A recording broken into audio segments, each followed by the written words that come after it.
Spomínaš si na video, ako sa podarilo zachrániť 21 900 eur? Ako chcel podvodník kúpiť Teslu bez zaplatenia? Tak tentokrát mu to žiaľ vyšlo. Doteraz si vyčítam, že som to nestihol vypatrať skôr. Je rok 2025 a podvodník oslovil dôchodcu, ktorý predával auto cez inzerát. Tento dôchodca mal ísť na rehabilitácie a aj preto predával to auto, aby si kúpil také, ktoré mu bude vyhovovať zo zdravotných dôvodov.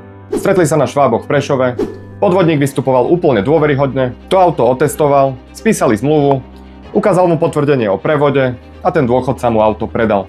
Lenže peniaze nikdy neprišli. Keď sa dôchodca pýtal, kde sú jeho peniaze, podvodník ho ešte niekoľko dní naťahoval, vodil za nos, vyhováral sa, že väčšie peniaze banka spracúva dlhšie a že určite prídu, pretože tie peniaze odoslal. Podvodník to auto predal a obohatil sa približne o 27 000 eur. Dôchodca síce podal trestné oznámenie, ale myslíš, že ho to zastavilo? Práve naopak.